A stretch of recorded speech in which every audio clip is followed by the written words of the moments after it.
समस्त praise lord आसतु आज जीवंत प्रतिज्ञा युक्त वाक्य आम देखिजा हितोपदेश 24 तार 3-4 ज्ञान रे गृह निर्मित हुए और बुद्धि रे ताहा स्थिर हुए ज्ञान रे ताहार कठोरी सबु बहुमूल्य और मनोरम वस्तु रे परिपूर्ण हुए। प्रेज लर्ड एठारे ज्ञानर विषय आम देखू जो ज्ञान की गृह निर्मित हुए आउ जो ज्ञान की कठोरीर बहुमूल्य मनोरम वस्तु रे परिपूर्ण हुए।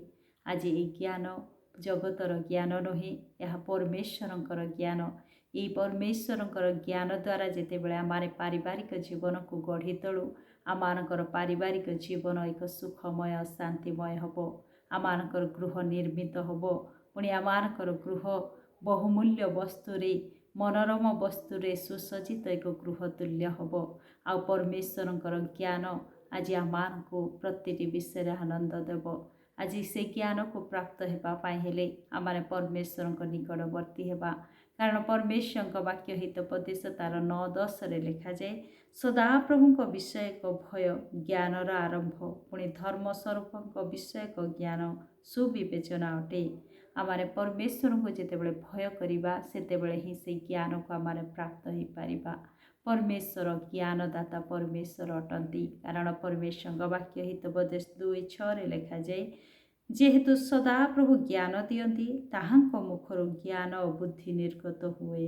प्रेज द लॉर्ड ये ज्ञान जो ज्ञान कि आमानक गृह को गोटे मनोरम सुंदर करिबा पाई आमान को आवश्यकता रही से ज्ञान जगत ठारे आमाने पाई परिबा नाही किंतु सदा प्रभु ठारो आमाने पाई परिबा कारण परमेश्वर वाक्य लिखा जाए सदा प्रभु ही ज्ञान दियंती कारण ताहांकर मुखरु ज्ञान और बुद्धि निर्गत हुए। प्रेज द लॉर्ड तेणु आज आमारे से ज्ञान प्राप्त होगापाई हेले परमेश्वर निकटवर्ती हेबा।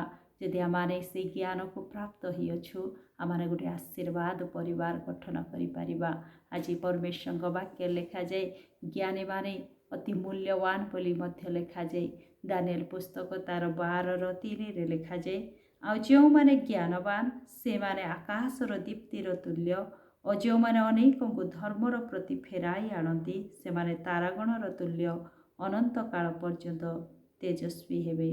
प्रेज द लॉर्ड जो माने ज्ञानवान से माने आकाशर दीप्तिर तुल्य अटंती। प्रेज द लॉर्ड आज ज्ञानी लोकर नाम केते उच्चरे रही अछि।